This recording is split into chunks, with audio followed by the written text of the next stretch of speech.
Hello everyone, कैसे हैं आप सब। आई होप आप लोग सभी ठीक होंगे, बढ़िया होंगे।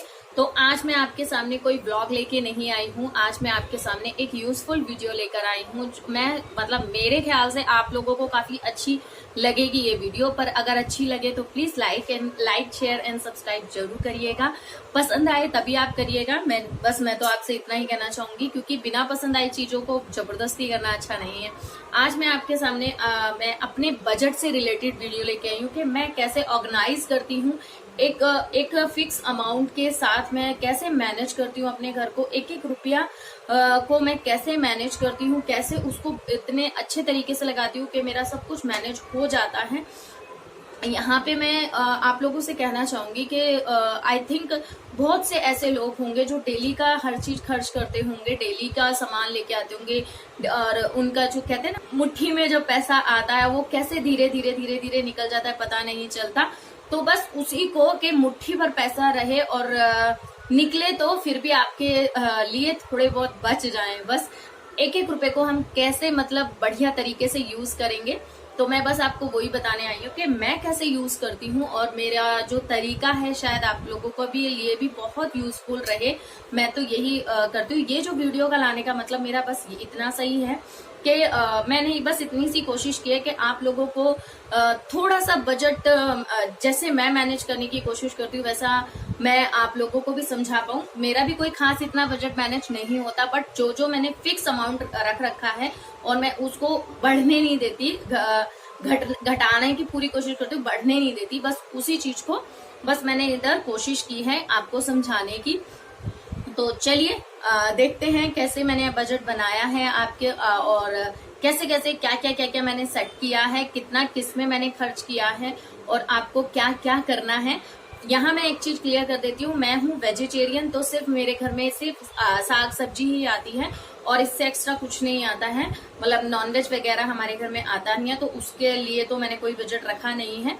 और रही मैं इतना एक्सपेंसिव भी यूज नहीं करती, ड्राई फ्रूट्स वगैरह ये सब मेरे घर में मंथली में कुछ नहीं आता, ये तो बस ओकेजनली होता है। तो ऐसा मंथली में मेरे आता नहीं है, तो बहुत ओकेजनली होता है ये हर चीजें मेरे लिए लेना।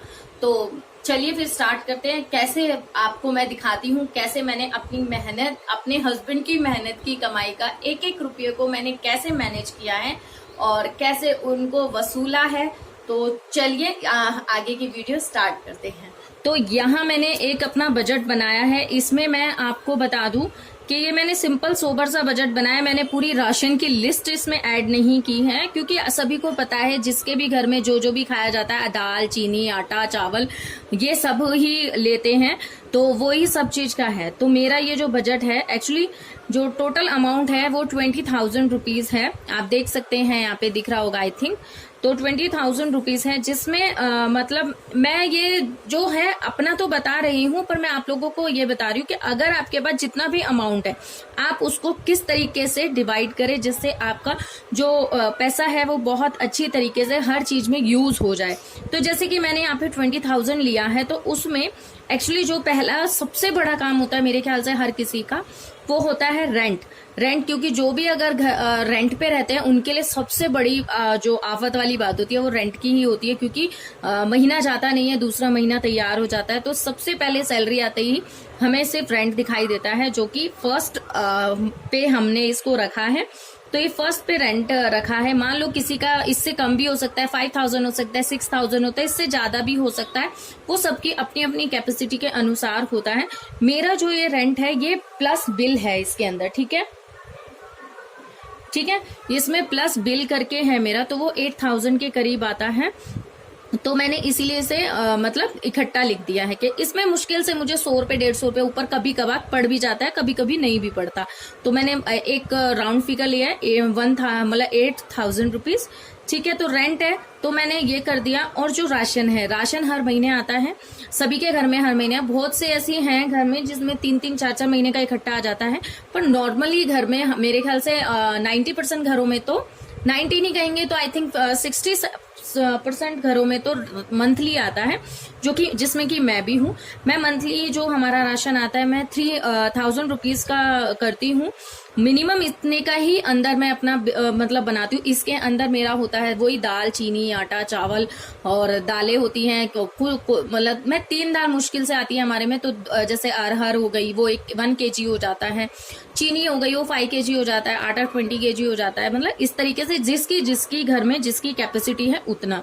इसके अंदर कोई ड्राई फ्रूट्स नहीं होते, सच कहूँ तो वैसे घी का डब्बा जरूर होता है, तो कोई ड्राई फ्रूट्स नहीं होते कुछ ऐसा, बस थोड़े बहुत बच्चों के भी वो भी बिस्किट वगैरह थोड़े बहुत होते हैं। तो और ऐसा कुछ नहीं, नमकीन शमकीन मतलब ये आम थाम झाम नहीं होता। ये नॉर्मल राशन है जो डेली का होता है, जो घर में डेली यूज होता है। तो उसका मेरा 3000 रुपीज है, ठीक है। और रहा वेजिटेबल्स है, ऑब्वियसली वेजिटेबल भी चाहिए होता है। बहुत घरों में रोज रोज वेजिटेबल्स खरीदे जाते हैं, जैसे गली में आता है। तो मैं उन सबसे यही कहना चाहूंगी कि आप रोज रोज खरीदने से अच्छा है कि आप एक डे फिक्स कर लीजिए कि आपको हर संडे को ही लेना है या आपको हर मंडे को ही लेना है। उस दिन कोशिश कीजिए कि आप इकट्ठी सब्जी ले लें। जैसे आपको अगर लगता है कि अभी 5 किलो आलू ले लें तो हफ्ता भर निकल जाएगा, 2 किलो टमाटर ले लें, प्याज ले लें और थोड़ी बहुत हरी सब्जी ले लें। क्योंकि वो थोड़ी बहुत अगर आप सोचोगे ना कि 1 वीक में मेरे को सब्जी लेनी है, तो उससे क्या होता है कि आपको जो जितनी भी आपने 1 वीक में सब्जी ली होगी ना, तो आपको ये रहता है कि मुझे 1 वीक में यही सब्जी इस्तेमाल करनी है।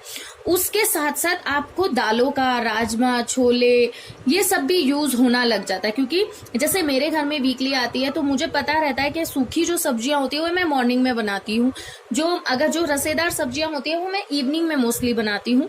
और अगर कोई सब्जी नहीं होती जो रात के लायक बनाने वाली, तो उन टाइम में मैं दाल बनाती हूँ, राजमा बनाती हूँ, छोले बनाती हूँ। तो वो यूज होता है सब चीज। कई बार ऐसा होता है ना, रोज सब्जियां खरीदते रहते हैं। कभी किसी घर में आप बताना जरूर कमेंट करके, राजमा नहीं बनता किसी के में, मतलब कभी वीकली हो जाता है, 15-15 दिन हो जाता है। तो अगर आप फिक्स कर लेंगे ना कि वीक में आपको 500 की सब्जी लेनी है, तो आपको क्या है, आपकी घर की चीजें भी इस्तेमाल होंगी और टाइम टू टाइम आपको सब्जी बार बार लेने नहीं पड़ेगा। कई बार होता है 100 रुपए खुले कराते हैं, 50 रुपए की, 60 रुपए की सब्जी आई, 30 रुपए पता ही नहीं चलते कहाँ चले गए, ठीक है ना। तो इसी वजह से मैं ऐसे ही करती हूँ। वीक में आती है हमारी सब्जी, तो 1 महीने में 4 बार अगर सब्जी आएगी तो 2000 रुपीज मैंने इसके लिए लिख दिए हैं। 2000 रुपए मतलब मेरे सब्जी मैंने लिख दिए हैं। और रहा स्कूल, अभी तो स्कूल नहीं है बट फीस जा रही है। स्कूल नहीं है फिर भी फीस जा रही है। तो मेरे दोनों बच्चों की जो फीस है वो 2000 रुपए के करीब आती है, क्योंकि इसमें मेरे बच्चे की मतलब कम हो जाती है। सो इस वजह से ये थोड़ी कम पड़ती है। मेरे बच्चों कोई बहुत बड़े स्कूल में नहीं पढ़ते हैं, मतलब ठीक है वो स्कूल, ना बड़ा कहेंगे तो ना छोटा कहेंगे, आपने देखा ही है, मैंने दिखाया ही है। तो उनकी फीस इतनी होती है। और कई बार एक्स्ट्रा खर्चे वगैरह जो हो जाते हैं वो मैंने इसमें नोट नहीं किया, क्योंकि वो एक्स्ट्रा के तो हम गिनती कर ही नहीं सकते, वो उनके लिए तो हमें अलग से थोड़ा बहुत रखना पड़ता ही है। जो फिक्स है मैं वही बता रही हूँ। और जो गैस है, गैस भी हर महीने आती है, सभी के घर में आती है, ठीक है। मेरे घर में 3 महीने में आई थिंक 2 गैस आती है। इस तरीके से रूल है हमारा। तो हम 2 महीने इकट्ठा मंगाते हैं, 1 महीना स्किप करते हैं। पर वो जो कभी 700 में आती है, कभी 800 में आती है, कभी 900 में, अभी रिसेंटली 600 में आई थी। तो वो गैस का मैं निकाल के रख दिया है। जब भी मुझे मंगानी होती है कि इस महीने में गैस आएगी, तो उसका एक फिक्स अमाउंट मैंने कि गैस के लिए पैसे हैं। और ये है ट्यूशन का। ट्यूशन अभी जा नहीं रहे तो ये पैसे बच जाते हैं ट्यूशन का। मेरे 1500 जाते हैं ट्यूशन के बच्चों के। देहरादून में सच में कहूँ तो बहुत महंगा है, बहुत ही ज्यादा। खासकर ट्यूशन तो मुझे इतना महंगा लगता है, इतने तो शायद हमने है ना अपनी बड़ी क्लासेस में भी पैसे नहीं दिए होंगे जितना यहाँ छोटे छोटे बच्चों में दिए जाते हैं। ये मेरे लिए बहुत ज्यादा मतलब बहुत मतलब मुश्किलों से निकलता है। मतलब मुझे बहुत दुख होता है इन पैसों को देने में, क्योंकि बच्चे घर में बहुत कोशिश कर लो, पढ़ते नहीं हैं फिर भी, क्योंकि दोनों ऐसे ही हैं मेरे शैतान, तो मुझे बाहर भेजने ही पड़ते हैं। अभी तो नहीं जा रहे, बट यहाँ पे 500 स्टार्टिंग है बिल्कुल नर्सरी के बच्चों से। और ये फीस मतलब ये लगा लो, ये तो जानने वाली हैं इसलिए मैं थोड़ा कम लेती है, नहीं तो यहाँ एक एक बच्चे के जाते हैं यार यहाँ पे इतने। मुझे बहुत दुख होता है, इन पैसों को बचाने की बहुत कोशिश करती हूँ, पर बच्चे घर में पढ़ने को नाम नहीं लेते। तो ऐसा ही ट्यूशन का आप कर सकते हैं। मिल्क आप डेली में मतलब डेली जो लेते हैं ना, तो आप उनका एक कार्ड बनवा लीजिए और आप मंथली करिए। और मंथली अगर जैसे करते, मैंने बहुत से घरों में देखा है कि जब हम मतलब मैंने कार्ड बनवा रखा है कि मैं उनको मंथ में ही एक बार पे करती हूँ, तो मेरा फिक्स रहता है कि मुझे 1 kg लेके आना है तो 1 kg ही लेके आना है, मैं एक्स्ट्रा नहीं करती। बट मेरे को हमारे अब जैसे गर्मियां हैं तो गर्मियों में दही वगैरह खाई जाती है, तो मैं क्या करती हूँ कि मैं 3 3 दिन के बीच में एक दिन मेरा 1.5 किलो आता है और 2 दिन मेरा 1 kg आता है। जो मेरा आधा किलो एक्स्ट्रा आता है उससे मैं दही जमाती हूँ, जो मेरा 2 दिन आराम से चल जाता है और वो मुझे सस्ता पड़ता है बाहर की दही से और अच्छा होता है। तो बस एक मेरा ये लगा लीजिए, अगर महीने में मेरे पास मुश्किल से 5 से 6 बार मैं मुश्किल से ½ kg एक्स्ट्रा रखती हूँ, नहीं तो मेरा 1 kg ही आता है। और कोशिश करती हूँ कि एक आध दिन स्किप हो जाए क्योंकि अगर जब बच्चे पीते नहीं है ना तो और बचा रहता है तो मैं उस दिन तो बिल्कुल नहीं लेके आती, मतलब नेसेसरी नहीं रखती कि लाना ही लाना है। तो 2000 के अंदर अंदर मेरा दूध होता है, चाहे मैं 1.5 किलो लाऊं चाहे 1 किलो लाऊं, इसके अंदर ही होता है, इससे मैं बाहर आने ही नहीं देती। तो ये है कुछ मेरा बजट, जो मेरा टोटल मिला के 9200 होता है। ठीक है, इसमें से भी मेरे पास मतलब ये लगा लो कि आप 800 रुपीज बच गए हैं। तो वो बस आप ये लगा लो कि जो छोटे मोटे खर्चे हो जाते हैं, बच्चों को इधर उधर देने वेने के होते हैं, उनमें लग जाते हैं, या फिर मुझे कुछ थोड़ा बहुत खरीदना होता है, इसमें 100 रुपये मेरे मतलब उसके भी जाते हैं, जो नीचे कूड़ा लेने आते हैं उनके भी जाते हैं। तो वो छोटे मोटे खर्चे हो जाते हैं, कई बार टोस्ट बिस्किट वगैरह खाने होते हैं बच्चों ने, वो खर्च हो जाए। तो मतलब मेरा मकसद ये था ये समझाने का कि अगर आप लोग कोई चीज डेली लाते हैं तो उसे एक वीक में कन्वर्ट कीजिए, और जो मंथली में ही डेली आता है उसे मंथ में कन्वर्ट कीजिए और इकट्ठा पे करने की कोशिश कीजिए। जो सैलरी का एक अमाउंट आए ना उसमें से पे करने की, जब आप ये सारी चीजें एकदम ऐसे फिक्स हो जाती है ना, सच मानिए, यकीन मानिए बिल्कुल कि आपको 2 रुपए भी फालतू खर्च नहीं होंगे। क्योंकि जब आपको बाहर जाना ही नहीं होगा कुछ लेने तो आपके 2 पैसे भी खर्च नहीं होंगे। क्योंकि आपने देखा होगा जब हम बाहर जाते हैं कुछ भी लेने, अगर मान लो आपको डेली दूध लेना और दूध के पैसे देने हैं, तो आप 2 चीजें और एक्स्ट्रा खरीद के लाओगे। अभी क्या होता है, मैं दूध लेने जाती हूँ, मुझे पता है मुझे तो मंथली में देना है, बस मैं पैसे वैसे कुछ नहीं लेके जाती, दूध लेने जाती हूँ, लेके फटाफट आ जाती हूँ। तो मैं उसमें 1 रुपया भी मेरा खर्च नहीं होता। सब्जी वाले 10 बार आते हैं, पर मेरे घर में जब सब्जी होती है तो मैं कुछ नहीं खरीदती। तो ऐसे पैसे सेफ होते हैं और बढ़िया होते हैं। तो आई होप आप लोगों को पसंद आया होगा।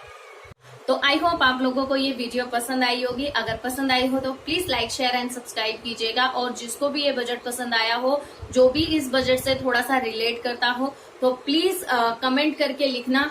और थोड़ा बहुत 19-20 हर किसी के हर घर में मैनेज करना पड़ता है, ऐसा नहीं होता है। कुछ अमाउंट को हमें फिक्स करके रखना होता है, क्योंकि जो मेरे को ये इतना पैसा ही मतलब मैंने बताया कि मैं इस अमाउंट के तौर पे सिर्फ घर का खर्च दिखाया, जो भी बाहर का लेन देन होता है, जो भी कुछ LIC हुई या कुछ हुआ, वो देखते हैं, मैं नहीं देखती हूँ।